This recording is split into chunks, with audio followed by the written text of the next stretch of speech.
E3 2021 is shaping up to be Nintendo's biggest event in years, or at least that's what Nintendo fans are hoping for. In truth, we know very little about what Nintendo will show, especially now that E3 has gone completely virtual for the time being. With no show floor, Nintendo doesn't have a reason to announce what games will be highlighted at their digital event. Still, with Nintendo breaking their year-long silence back in February and the later half of 2021 more or less empty, fans are anticipating a downpour of big reveals. For me, I'm going in with an open mind. Not expecting the world, but excited to see what Nintendo has in store for the end of 2021, and what they have brewing for 2022. There's really only one must-see title for me at this year's E3, the sequel to Breath of the Wild. Perhaps I'm setting myself up for major disappointment, and I shouldn't try to predict when Zelda will come out of the workshop, but I have a good feeling about this. All the signs are pointing towards E3 reveal. Don't let me down, Aonuma. Not again. Of course, I don't expect Nintendo's E3 to only be about Breath of the Wild, because they're going to announce a Zelda 35th Anniversary Special Edition whatever, Zelda pin set, Wind Waker Twilight Princess 3D Collection, a neat little logo, merchandise galore, just like Mario's 35th Anniversary. So, pointless fluff? Yeah, basically. Beyond whatever Zelda 35th Anniversary shenanigans they might highlight, I'm sure Nintendo has a few games to announce and tease its audience with. The question is, how far will they go? First off, let's talk about Zelda. Back in 2019, the trailer definitely left me excited. Ganondorf could potentially take much more of a leading role in the narrative this time around. If you look at the ruins in the trailer, you can clearly see Ganondorf is on a horse and he's rampaging. I think they're referencing Ocarina of Time Ganondorf specifically, probably the moment right before he became the Demon King. Now, this could be a reference to something that has never been in a game yet, but I think it's inspired by the Ocarina of Time Ganondorf. So either way, what we're seeing on the wall here is an ancient drawing or depiction of the original Demon King, the original Ganondorf, before he became this sealed away Calamity Ganon thing. So I'm curious where the story will go, because obviously he comes to life. That's the big cliffhanger of the original trailer, of the teaser trailer. Are we going to slowly see him rehydrate as everyone is thirsty for? Or is he going to remain this dehydrated husk, but he's just going to be super evil powerful? I'm not quite sure. I'm hoping that we do see him regain more of his fleshiness and that we see him transform into the frightening individual he was before. We kind of get a glimpse of that in this lightning shot in the trailer. I'm not sure what is causing this. Is there lightning in a cave? Oh, let's not think about that. But we see a shadow of a Ganondorf that is much more ripped, much more bulky. So I'm hoping we get that Ganondorf later on. And maybe get some characterization for him. Understand why he did what he did. I mean, it's not hard to just say, I was the best around, I'm the strongest thing around, it just makes sense for me to rule everything. They can go that route. They could try to take it a Wind Waker route.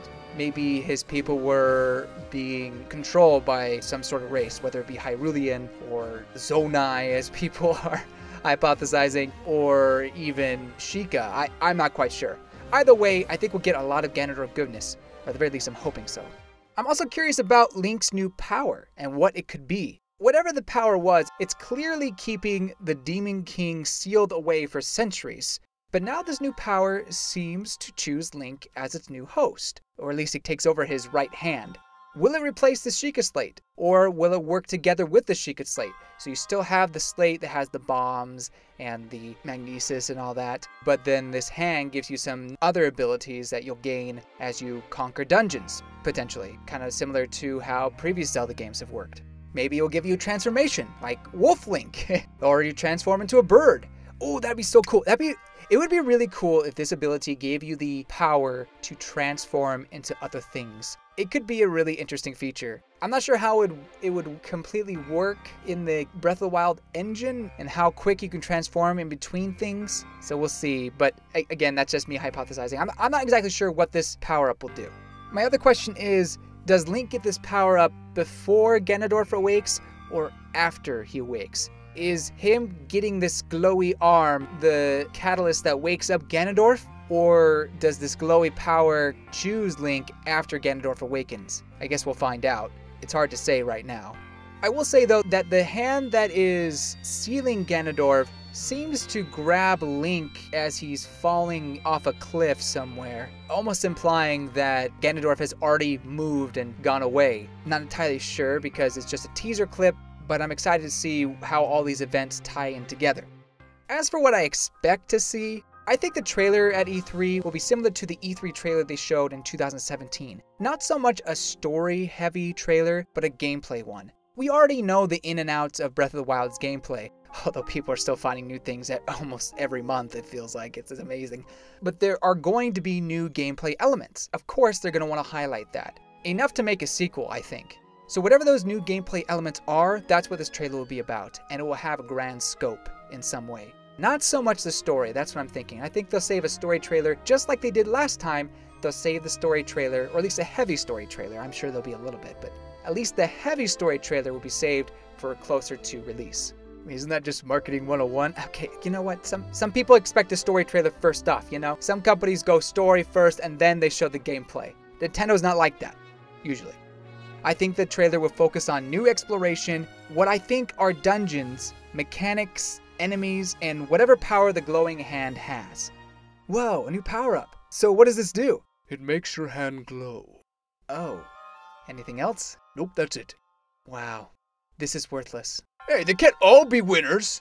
Maybe this is my pessimistic side coming out, but I don't expect a lot of the overworld to change. Maybe some new land features, disappearance of shrines, but the overworld will remain largely the same, I feel.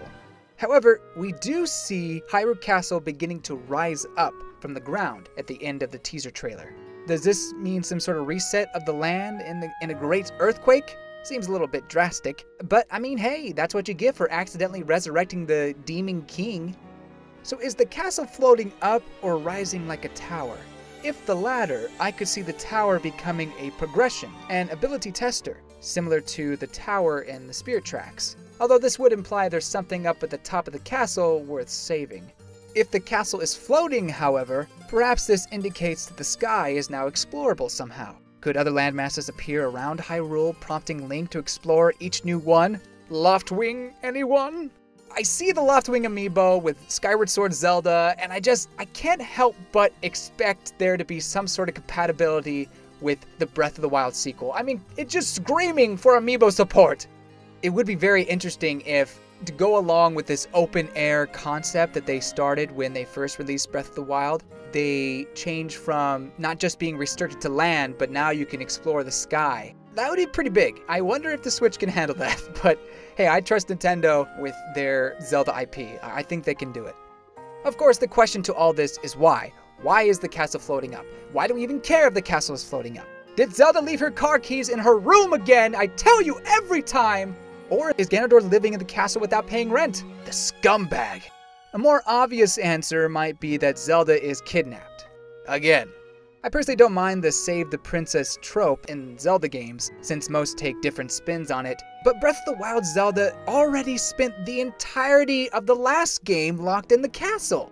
Maybe it's time to give her a little more time to shine. Yes, make her playable! Alright, let's not get crazy. Zelda doesn't need to be playable in order to add to her narrative. In fact, it would probably take away from her growth depending on the story. That said, if Nintendo reveals playable Zelda, I'm sure they'll make it work. I won't fight against it. I'll be totally open to it. I just don't think Nintendo is willing to go there yet, or at the very least, not with Breath of the Wild. Maybe in another game, maybe if they had a Zelda-focused game, then yeah, that's Zelda's game to shine. That's where you make Zelda playable. But I think they could still give Zelda a valuable role without making her the playable character. What if she helps you explore the dungeons? Now, I'm not talking escort missions. If all the puzzles are escort missions, then Nintendo has failed.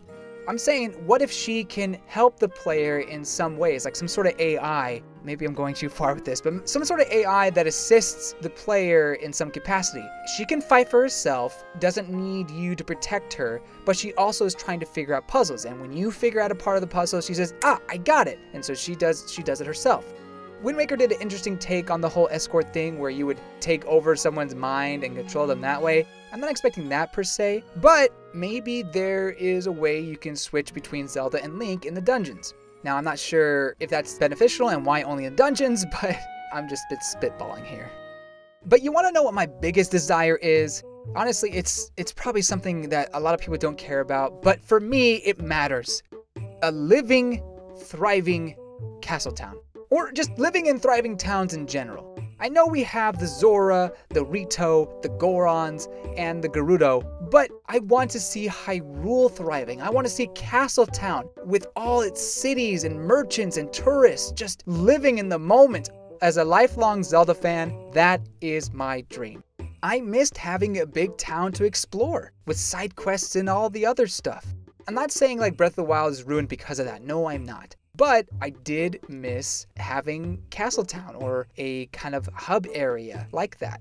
That said, I don't have high hopes that we'll see something like that. I can't imagine too much time has passed since the last game, maybe 3-4 years at most. Zelda got a new haircut. Maybe she cut her hair to show everybody, look, I'm not the same princess that I used to be. I'm the queen of Hyrule, let's go. So I don't know exactly how much time has passed, but maybe you'll rebuild Castletown just like you do Tarrytown in the original game. Although it's a little difficult rebuilding a Castletown when the castle is up in the sky. I'm sure it'll be fine, as long as the castle stays intact. There's plenty more I could theorize on and gush about from the last Zelda trailer, but I'll save it for after E3 when we get a new Zelda trailer. Oh boy, you best believe there will be a deep dive on that. You better deliver, Nintendo. Or else what? I'll wait patiently. That's what I thought. Moving on to what else we could possibly see at E3, Smash. Obviously 2 more characters left. I think that 2 is highly likely considering that 2019 when they revealed Hero and Banjo, that was a huge success. So I can see them doing that again. However, there's only 2 more characters left in this character pass. So I'm thinking they could potentially want to save one for later on in the year. At least to have something to announce later on if they're struggling to announce things. But I'm gonna place my bets and say 2 since E3 is such a big hype-inducing moment. As for who could be revealed at E3, I don't know. I got Pyra in Smash. I don't think I deserve to predict anybody else. I've wasted my picks. I've used all my picks. I would love Waluigi, but Pyra is just waifu over the Ware. But if I had to choose one character to be revealed, it would be my boy Phoenix Wright. He is Nintendo history, and I would love to have his games represented in Smash. I know I've repeated it time and time again, but that is just my #1 dream character at the moment. Other than that, maybe an out-of-left-field character would be a lot of fun, like Ring Fit Trainer or Ayumi from Famicom Detective Club, or something from a retro Nintendo. It would give a lot more just wacky energy that I love from Wii Fit Trainer, Rob, Duck Hunt. Although I don't main any of those except for Wii Fit Trainer. Of course, everyone is going to be hyping up Crash or Master Chief for Smash, and while those would be huge in their own right, I think the most likely third-party character at this point, that's not from Japan, is Doomslayer. If you want Nintendo history, look no further than Doom. That's all I'm saying. Yeah, they have to work the age rating, but I think they can do it. Doomslayer. Then again, Xbox is teasing some huge Switch-related news. Maybe one of their flagship characters joins the roster. Finally. Viva Pinata. Pokemon! How much will we see? That's the question at this point. Will the Pokemon Company wait to reveal more at a direct, a Pokemon-related direct, or will Nintendo open the door a bit on the Gen 4 remake? Of the 2 games they have coming up, the Gen 4 remake and Legends, I imagine we'll see more of the Gen 4 remake because that's coming out later this year, but it would be nice to get a little teaser of Pokemon Legends Arceus. That's not far away. It's in January. I mean, we have 6 or 7 months before that comes out, and it would be nice to have more than the kind of teaser trailer we got earlier in the year. Here's hoping we see both of those. At the very least, we will see Gen 4 Remake. Fire Emblem. This is the 10th city. We talk about Fire Emblem. It's just what this channel is at this point. Intelligent Systems released Paper Mario The Origami King last year, and it's almost been 2 years since Three Houses released. I think it's time for the next Fire Emblem to be announced, whether it's a remake or a new game. Honestly, I'm thinking remake, especially kind of go with the new game remake cycle, I don't have proof behind that, but I think that it's smart for them to go back to their previous games, remake them, see what they did well, see what didn't work, and then apply them to the new titles. I think that's why Three Houses worked so well. Of course, I could be setting myself up for disappointment, but hear me out. It's either this year or next year when we get the Fire Emblem announcement. I think it's time. I'm gonna say this year with potential for next E3. Monosoft, my favorite developer, Monosoft. Oh gosh, I love these guys. Their work environment is amazing. The products they put out are masterpieces. I'm ready for their next title. We had Xenoblade Chronicles Definitive Edition last year. It's time to hear what their next project is. Whether it be Xenoblade Chronicles 3 or an entirely new project. Personally, I'm thinking it's going to be 3 because that IP is just hot right now. And their development team is probably swamped working on the sequel to Breath of the Wild 2. I'm sure they're relying heavily on them. So, color me surprised if we see an action-adventure RPG that is totally different from Zelda and Xenoblade. I will eat it up, but I will also be surprised. I'm expecting Xenoblade Chronicles 3, if Monosoft has anything to announce. WarioWare. The Switch is too successful for WarioWare to not exist on the console.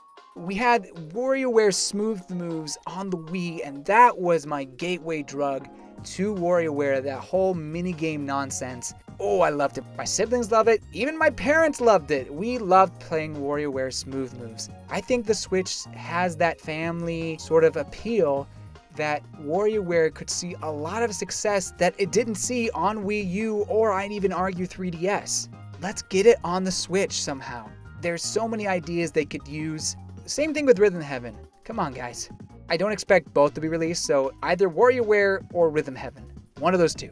Splatoon 3. Now, there is a chance we see a little more of it, but I think they'll save it for a direct later this year or in early 2022. And then they'll have a really big reveals as they go about the year, with E3 kind of being their focus, depending on when they release Splatoon 3, of course. Then again, who knows? Maybe we'll get a little more for Splatoon 3. Animal Crossing will get a brief update that finally includes the cafe people have wanted for so long. They'll enjoy it for a week, and then they'll go back to complaining about how there's no content. It's a never-ending cycle. Have fun! Super Mario Odyssey 2. I've said that Odyssey deserves a sequel since the game first came out. It just screams sequel material, and because it did so well, there's no way Nintendo will not do a sequel. I think that Super Mario Odyssey 2 could be the one more thing to end the event and hype up 2022 even more. Can you imagine what 2022 will look like with Super Mario Odyssey 2? Good night! There's a couple rumors I want to talk about before we finish this discussion. These rumors seem to be fairly credible, so if you want to skip them, then skip to this time, please. Otherwise, we're gonna talk about some rumors, starting with, you better skip now. I'm gonna spoil it. Metroid 2D. It'd be funny if this is not actually revealed at E3, but there's a lot of buzz around it. Made by the same people who did Samus Returns, that remake, Mercury Steam or whatever. I think that it's highly likely, and they did a fantastic job with Samus Returns. I love that game. I think that team can do a lot of good with a new title. So bring it here. I'm ready. The Switch is ready. Give people more of a reason to play the Metroid series. Another title is Donkey Kong. This one's an interesting rumor because there's even more people who have backed this up, more credible people who have backed this up. And it's sounding like instead of being produced by Retro, it's going to be handled by the Super Mario Odyssey team. It's going to be 2D Donkey Kong, but done by the Super Mario Odyssey team. So I'm excited to see what new ideas that team comes up with. And not to say that Retro couldn't have made a new game, but at the very least, we'll probably get this game within a year or two rather than 4 years or however long it takes Retro to make a game. Retro, you guys doing okay? I hope you're okay. Health comes first, so at the very least, I hope you guys are doing well. In the meantime, I'm going to play this 2D Donkey Kong. And last but not least, a Mario Rabbids sequel. This is, I was actually hoping to make a video about games that need a sequel on the Switch, or Switch games that need a sequel. That was going to be the title. and Rabbids was going to be one of those. And now I completely ruined it. I wish I would have made that video, but Waifu Battle Royale kind of kept me from doing that, and also this terrible move. Oh my gosh, don't get me started on this move. Maybe I'll do it later, but that's just one option I can't go to because now Rabbids is getting a sequel, supposedly. I can't wait to see it. Mario and Rabbids was one of my favorite games from 2017. It made 2017 an even stronger year for video games when we had such masterpieces like Super Mario Odyssey, Breath of the Wild, Little Big Chronicles 2. You put Mario and Rabbids up there, and 2017, it's hard to top. It's hard to beat. Having another Mario Rabbids game along with Breath of the Wild 2 and other Super Mario Odyssey 2 potentially, Splatoon 3, and whatever else is releasing in 2022, 2022 could be the new 2017. Didn't you say 2021 would be the new 2017? No, I didn't. Lies. I never said that. Anyway, that's it for rumors. I mean, there's really no details that I've dug into. That's what I've seen, and yeah, here's hoping there's some more great surprises around the corner. I'm sure there are major titles I failed to mention, like Mario Kart 9, Kirby, and the major IP that is style savvy, but if Nintendo does announce them, all the more surprising. Granted, there's only so much Nintendo can show within 40 minutes, especially if a fair amount will be dedicated to celebrating Zelda's 35th anniversary and Smash reveals. However, there's bound to be a couple of surprises that will have us either singing Nintendo praises while keeping us waiting for years, Metroid Prime 4, or crying over social media, or both. At the end of the day, I'm just excited to have E3 back. The hype for new games, seeing Nintendo introduce their new IPs, fellow fans sharing in the excitement, Flame Wars, it's all back this summer. It won't be the same without the in-person event, but at least it's better than nothing. At the very least, Nintendo will show Breath of the Wild 2 news. Right, Aonuma? Right? Aonuma? Said later in the year we'd get more Breath of the Wild news, and it's later in the year, right? I mean, you know, I guess there's still more time, but come on, man. This is the perfect time. Come on. Just do it. Show it to me. Show me. Thank you so much for watching. This video is probably going out right before Nintendo's shows start, but thanks for watching anyway. Do you agree with any of my predictions? Let me know in the comments below. So I recently had a move, and that's why I've kind of been missing in action lately. Has not been smooth, but I'm here, and you might notice my audio is a little echoey. I'm still trying to get the kinks out to my new recording area, but hopefully it won't be echoey the next time I record, but we shall see. See you next time for my Nintendo 2021 E3 overview. Woohoo! Please subscribe. Goodbye, you good people.